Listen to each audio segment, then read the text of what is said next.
খারাপ মানুষকে কখনোই সামনাসামনি খারাপ বলতে হয় না। কারণ কি জানেন, খারাপ বললে তাদের মনে একটা উৎসাহ জাগে যে খারাপের দেখছে কি, আমি তো খারাপই। আর তাদেরকে সবসময় ভালো বলা উচিত, প্রশংসা করা উচিত। তাহলে তারা নিজে নিজেই শুধরে যাওয়ার চেষ্টা করবে, বলবে যে মানুষটা আমাকে ভালো বলেছে, আমি তো খারাপ।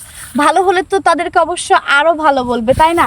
তাই আমরা বলি কি যে মানুষকে সরাসরি খারাপ না বলে খারাপ মানুষগুলোর সামনে আমরা বেশি বেশি প্রশংসা করি যে তারা ভালো, যেন নিজে নিজে তাদের ভুলগুলো শুধরায় নেয়, ভুল বুঝতে পারে। কারণ দেখেন, বাস্তবতা কি, দিন শেষে কেউ কারো না, খারাপ ভালো তাদের নিজের কাছে। খারাপ মানুষকে যদি আমরা খারাপ বলি আমাদের কোনো লাভ আছে? খারাপ মানুষের লাভ নাই। কারণ হচ্ছে ভালো খারাপ সবার ভিতরেই আছে। হয়তো বা আমি একটু ভালো, আরেকজন একটু খারাপ। আমি যদি খারাপকে ভালো হয়ে যদি খারাপকে খারাপ বলি, তাহলে তো আমার ভালো খারাপের কোনো তফাৎই রইল না। এই জন্য আমি বলি কি, সবাইকে শুধরে যাওয়া উচিত। সবাই ভালো থাকো, সবার জন্য দোয়া রইল।